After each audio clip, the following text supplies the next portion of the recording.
Hi, I'm Vincent Laforet, Canada Explorer of Light. We're out here in Bryce Canyon, Utah, a really beautiful location. We've been shooting here since sunrise. We're going to shoot through sunset. Now, time-lapse photography has become extremely popular over the past several years, and it's a great way for still photographers to get into capturing motion with their still camera equipment. As we go through the series, you'll see how we approach each sequence in terms of what we decide to shoot, where we place our cameras, what lenses we choose and why, as well as many of the mistakes we should all avoid in making. As the name suggests, time-lapse is a great way to capture the passage of time. Therefore, I would always recommend you pay really close attention to how things move or change prior to picking your subject, let alone setting up a camera. The key is change and movement. Motion. A time-lapse series of a non-moving subject probably won't work really well. Unless, of course, you've got dramatic light that really changes over time or something really unexpected. Clouds are almost always your friend in time-lapse as opposed to empty blue skies. Those can still work, but things that change in an interesting way or pattern really are often your best bet, and they really help tell that passage of time.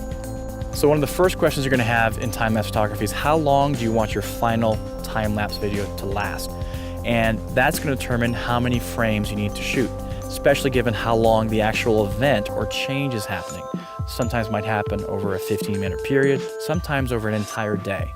You need to do a little math to get to this end result, and we're going to talk about our first formula here, our first tip. It's a little complicated, but once you get it down, it's actually pretty logical. Let's say you're going to shoot a subject matter that actually lasts 10 minutes in real time.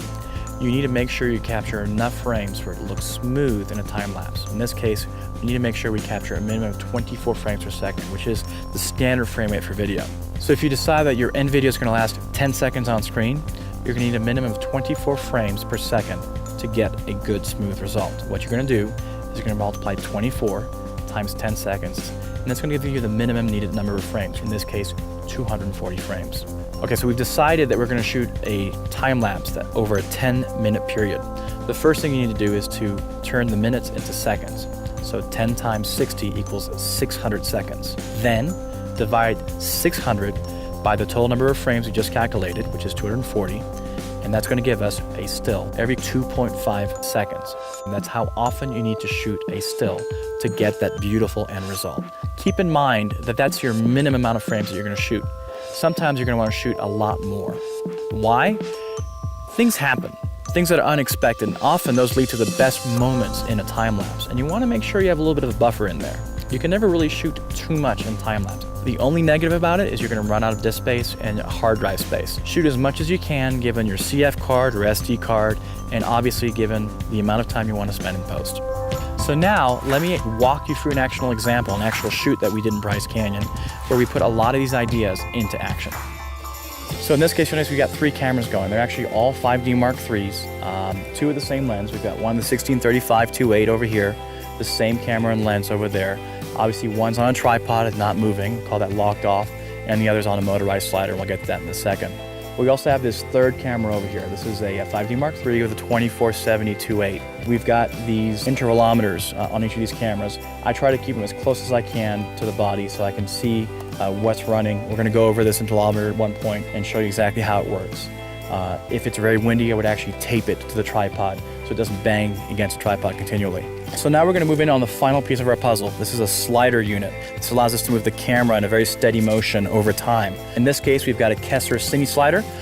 This allows us to actually move the camera over time. We're pushing it towards the subject. So when you move towards anything, it's called a push. And when you pull back, it's called a pull. When you use card wallets, in terms of everyday use, every card that is face up in the wallet is ready to go. Every card that's face down or the back side up means it's been shot, don't use it, needs to be copied over. It's a real great fail-safe way of managing your data. It's great to have a little color tape. You go ahead and put that on the edge of your battery right over the contact so you actually can't physically insert it into the camera. This tells us the battery's been used or is dead and needs to be charged. We've got a MacBook Pro with high-speed USB 3.0. We've got a G-Tech drive and a Lexar reader with Lexar cards. On days like this, when you're shooting lots of cameras, you want fast cards, fast readers, fast hard drives, because otherwise you just can't keep up with the amount of data. The reason I chose this location was the incredible amount of depth that we have right in front of us. We've got rocks that are about 15 feet in front of a wide-angle lens. We've got the edge that's about 3 to 4 feet. We've got rocks that are 50 feet, all the way to infinity, and it gives you lots of depth to look at in terms of a move when the camera doesn't push towards the subject. Even if the camera's stationary, anything that has a rich layered look will really pop out either in a still photograph, let alone a time-lapse or video. Always look for that sort of environment where you have that strong foreground visual anchor, and you'll see that your time-lapses, films, and even your photographs will really benefit tremendously. To wrap up this introduction to time-lapse photography, let's recap some of the key philosophies when shooting. First, look for change and movement. Second, anchor your shots with a strong foreground element. Third, determine the duration of your event. Fourth, remember you will need 24 frames per second to obtain smooth movement. And fifth, you can never really shoot too many frames, the only downside being large amounts of data. Be sure to check out the rest of our video series on time-lapse photography as we dig into some of the more technical aspects, successfully shoot and process your time-lapse files. Thanks for watching, and once again, this is Vincent Laforet, Canon Explorer of Light.